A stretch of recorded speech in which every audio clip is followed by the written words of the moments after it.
मुन्नी और सोहन बिल्कुल अकेले रहते थे घर में, क्योंकि उन दोनों का माता पिता मर गया था। फिर मुन्नी एक दिन सोहन से कही एक बात। अरे सोहन, हम दोनों का तो माता पिता मर चुका है, लेकिन हम दोनों को खाना कौन खिलाएगा? अरे दीदी, तुम चिंता मत करो, मैं गांव में जाके देखता हूँ कुछ काम मिलता है कि नहीं। अगर मुझे काम मिल जाता है तो मैं काम कर कर उससे पैसे जो मिलेंगे मैं उससे खाना ले आऊंगा। ठीक है, तुम अब जाओ गांव की तरफ, कुछ काम मिलता है कि नहीं। ठीक है दीदी, मैं अभी जाता हूँ गांव की तरफ काम खोजने के लिए। फिर सोहन चला गया गांव की तरफ काम खोजने के लिए। चलते चलते उसे दो आदमी दिखाई दिया। अरे भाई साहब, कुछ काम मिलेगा?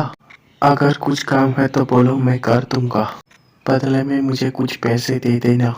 अरे छोटू, यहाँ पर कुछ भी काम नहीं है, तुम यहाँ से जा सकते हो। ऐसा मत करो भैया, मैंने 2 दिन से कुछ भी नहीं खाया है, इसीलिए मैं काम मांग के कुछ खाना चाहता हूँ उस पैसे से। अरे छोटू, यहाँ पर तो कुछ काम नहीं है, लेकिन हाँ, मैं एक काम का समाधान जरूर दे सकता हूँ तुम्हें। तुम जमींदार के पास चले जाओ, जरूर वहाँ पे कुछ काम होगा। फिर सोहन जमींदार के पास जाने लगा। वह चलते चलते जमींदार के पास आ गया। अरे जमींदार साहब, कुछ काम मिलेगा? काम तो है, लेकिन तुम कर पाओगे?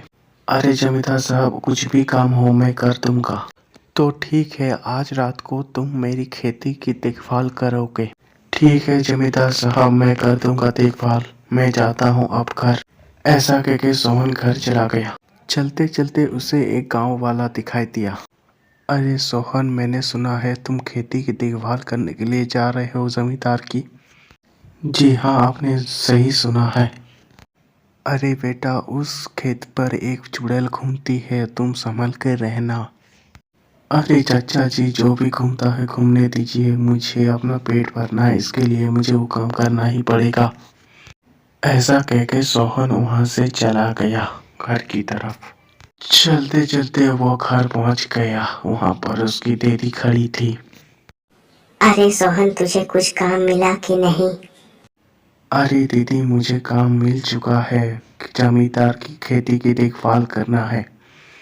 आज रात को मैं चला जाऊंगा, तुम अकेली घर में रहना। हाँ ठीक है सोहन, तुम चले जाना देखभाल के लिए, मैं अकेले रह लूंगी। चलो, अब देखभाल शुरू। यहाँ पर खेत में बैठ बैठ के मैं देखूंगा। सोहन अकेले पहरेदारी करने लगा रात में। तभी वहां पर अचानक एक चुड़ैल उसकी तरफ आने लगा। इतनी रात को तू यहाँ पर था, अब तू रो रहा है, अब मैं तुझे नहीं छोड़ूंगी रोने से भी। अरे चुड़ैल जी, मुझे छोड़ दो, मैं अपने पेट भरने के लिए मैं यहाँ पर काम कर रहा हूँ। ओहो, इसीलिए तू इतनी रात को यहाँ पर पहरेदारी कर रहा है। ठीक है, मैं अच्छी चुड़ैल हूँ, मैं तुझे नहीं मारूंगी, बल्कि मैं तुझे एक जादुई पर्स दूंगी जिससे पैसा कभी भी खत्म नहीं होगा।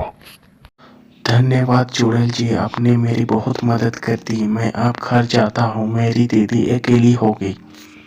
फिर सोहन घर चला गया और अच्छी चुड़ैल वहीं पर रह गई।